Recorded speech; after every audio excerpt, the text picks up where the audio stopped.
Good day, subscribers. Thank you so much for joining me today. I'm Levi. This is the Cybersecurity Education channel. I hope you guys are having a wonderful day today. Today we're going to be talking about two-factor authentication and why you should always have it on. So we're going to talk about three different areas today in this video. We're going to talk about what is two-factor authentication, why it's important to you, and I'll give you a little tutorial of how to set it up on Google. So this video will be useful to you because it will teach you how to better secure your accounts so that your accounts are less likely to get compromised and you don't have somebody taking over that account and doing stuff that you don't want them to, or getting data pulled from that account that you don't want to be taken out. So what is two-factor authentication? Basically, two-factor authentication, it has two forms of things that you input on either like a website, any type of application, an application on your phone, just like any type of software that you type a login into, or that you have to log into. Generally, it consists of two things out of these three things inside of here: something you know, something you have, and something you are. So here's kind of a list that I'll go down here. So the first thing that you almost always type in for any application is a password. So that's the first factor on almost everything. The second thing is usually one of these things down here. So the password's the first. So you got a Retina Scan. Basically, that takes a capture of your eye and matches it with the database and make sure that it matches the one that you submitted. You have a pattern, so you draw something and then it has to match what you drew in the past when you set it up, and when you set up that form of two-factor initially. You have a token generator. There's three main ones that I've seen before: Google Authenticator, Lastpass Authenticator, and Microsoft Authenticator. Basically, a token generator, you'll go and when you first set it up, you'll generally go in one of these apps and you'll take a picture of a code with your phone. And then once you take a picture of that sets up one of these applications, so that they start randomly generating numbers like every so often. Usually I think it's like a minute. And so you'll go and sign into a website with your password, and then it'll come up, it'll ask you, well, what's your code in one of these applications? And then you go on your phone, you pull up the code inside of there, and you type in that code, and then you can get into that page. One thing you gotta be careful about: Google Authenticator, there's no backups of the code on your phone, so you enter them in here, and if you lose your phone, all those codes are gone. So most of the sites have a backup recovery key when you set this up. You want to make sure that you save those things offline and have multiple locations where you save them. I suggest saving them in 3 different spots: one offline, one in the cloud, and then one like on a hard drive on your computer at home, or an external hard drive or something. Next one, USB token. Google's got one called Untitled Security key. You can use that to sign into their sites along with a password. As far as I know, it doesn't really work with much right now.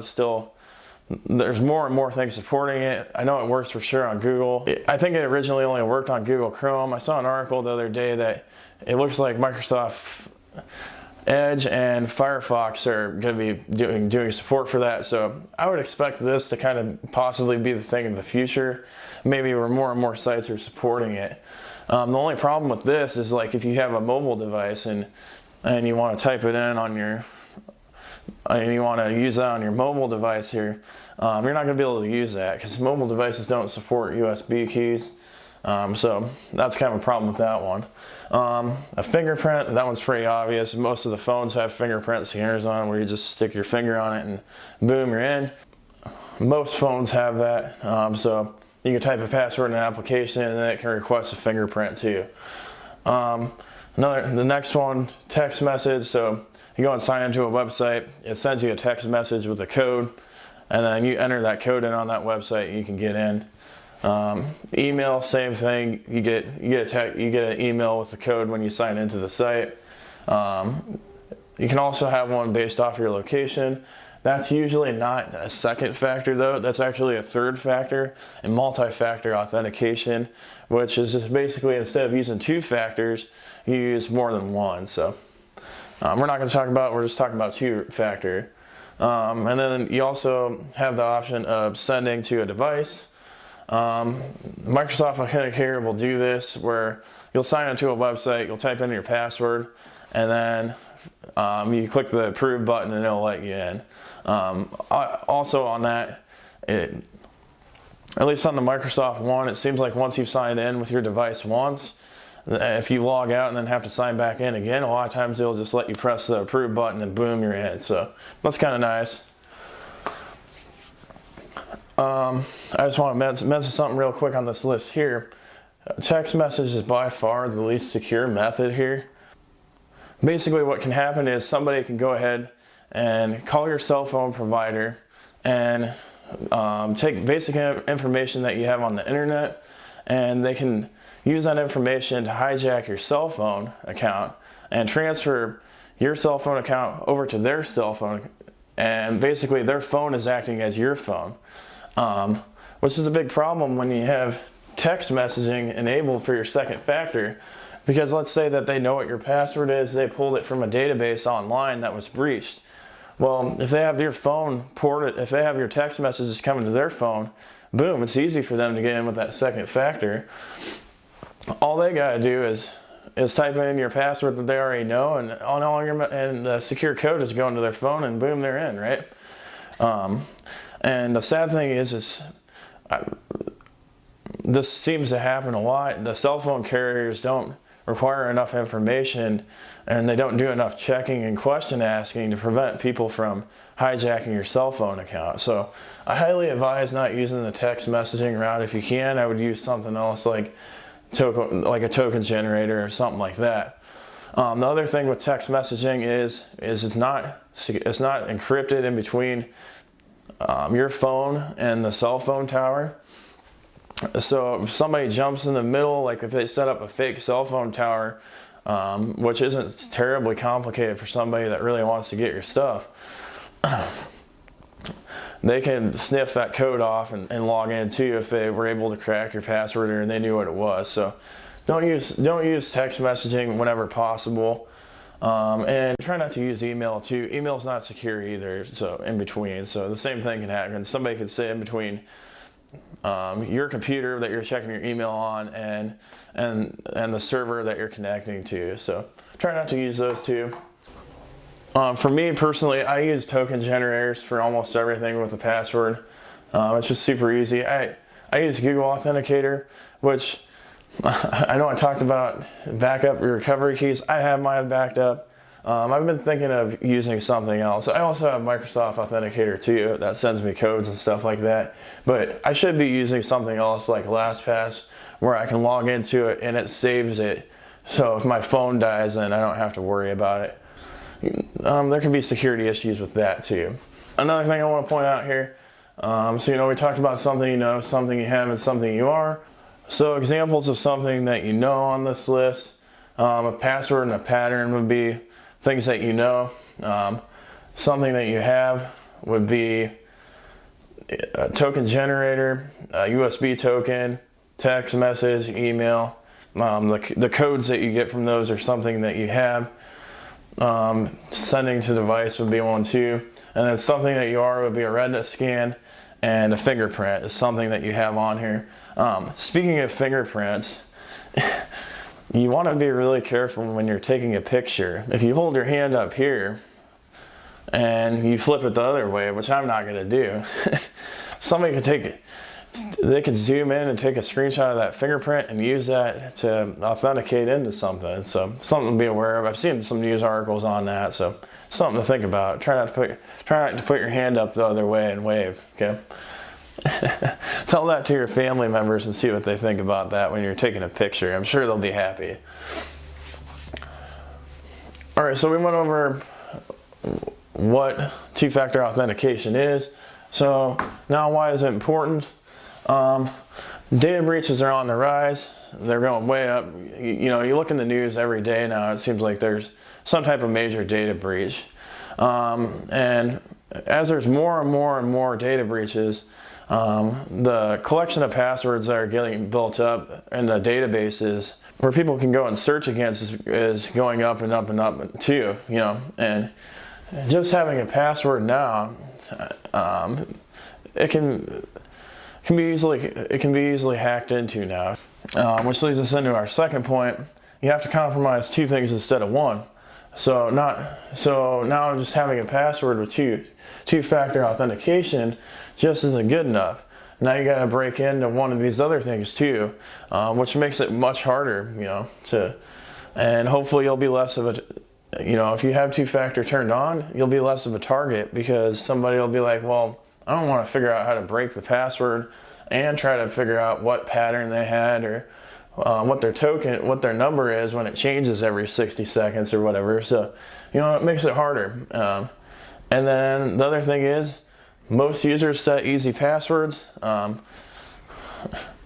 seen this in the organizations I work for, where you know customers will give me their password, and I recommend not doing this. It's not a good practice, and if IT asks for it, you should question why they're asking for it. Sometimes it's necessary, but the majority of the time, you don't need to give out your password. That's my number one rule as an IT professional. I do not ask for people's passwords unless it's absolutely necessary, which is hardly ever. So question your IT people when they ask for a password. It's not needed. Sorry, I got off track here, but yeah, I mean, I've seen super easy passwords. I see it all the time when people give me their passwords and I didn't ask for it. So if you're setting an easy password, it's going to get broken into really easily, right? So having all of these will just make it that much harder to get into. And I talk about on this channel, you really want to do whatever you can to make it as difficult as possible for somebody to get it into your stuff. The harder you make things, the more time it's going to take for that individual, and you want to make things hard enough so that that individual gives up and moves on to the next person.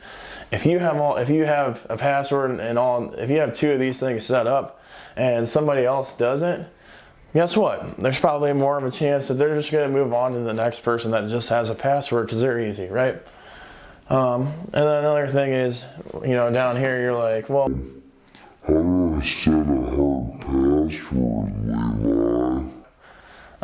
Well, I got a video for you that I made for that last week, right? I'll put a card up here. You can go ahead and click on that, and you can see how to set a good password. All right. So the last thing we're going to talk about is how to set up two-factor authentication. So I'd really like to do this as a tutorial on my computer, but you know, my channel is still relatively new. I don't have the technology set up for it yet.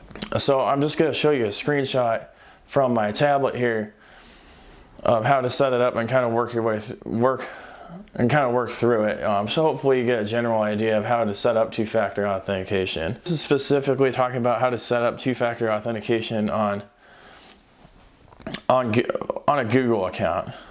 So you see this first page here.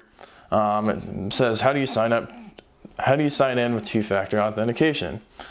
You go to the sign in page and enter your username and password like normal. And then you'll be asked for a second verification step, which is going to be one of these.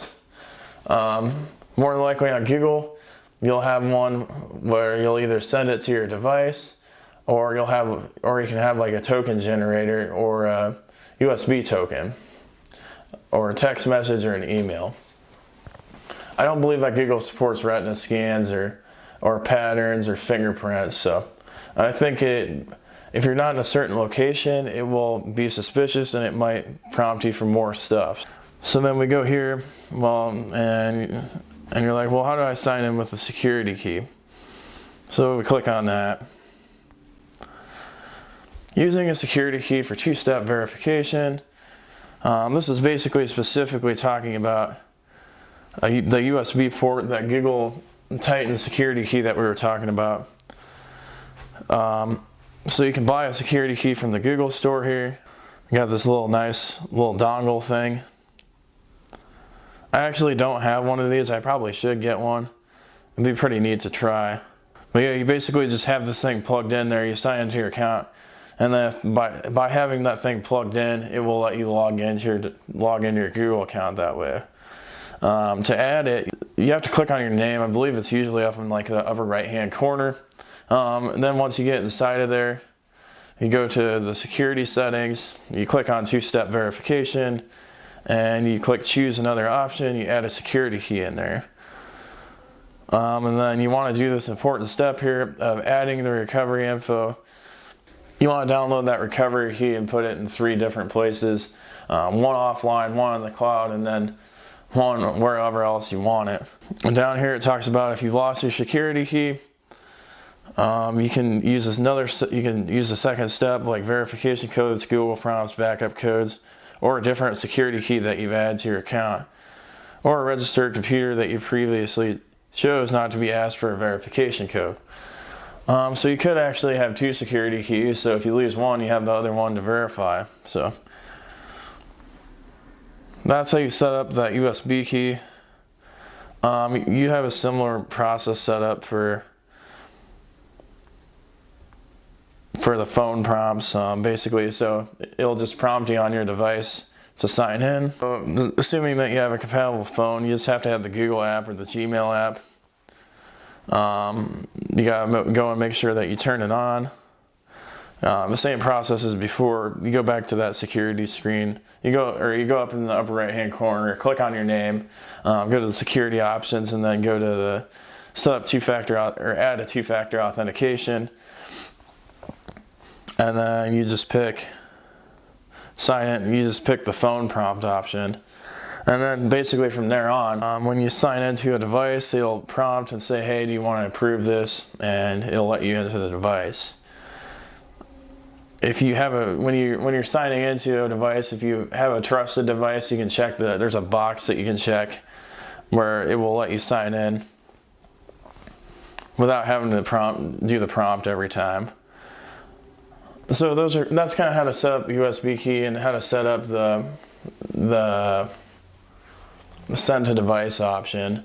I believe that there's other options, like you can do SMS and email too.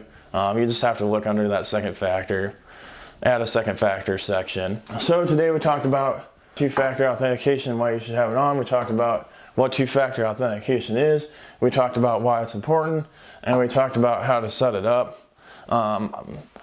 Like I talked about previously in the video, I highly recommend that you turn two-factor authentication on every place that you can have it on. It doesn't make sense to just have a password anymore. Your passwords are out there, they can be cracked. People just don't set good passwords, so make sure to have it turned on every website that you have it turned on at. If you're not sure how to turn it on, comment down on a certain website or application, comment down below and I'll try to help you get it turned on or see if we can work with that application to get it turned on for you. So make sure to always have it turned on when possible and try to avoid text messages. I hope you guys really enjoyed this content today. I've been in the IT industry for the last 11 years. I have my CompTIA Security Plus cert. I have a computer science degree. I talk about 3 different things on this channel. I give cybersecurity lessons like this and cybersecurity tricks. I talk about cybersecurity news and why it's important to you. And I'll give cybersecurity examples. I'll show you what can happen if you do something that doesn't match with cybersecurity standards. Thank you for watching, guys. I hope you enjoyed this content. Have a wonderful day.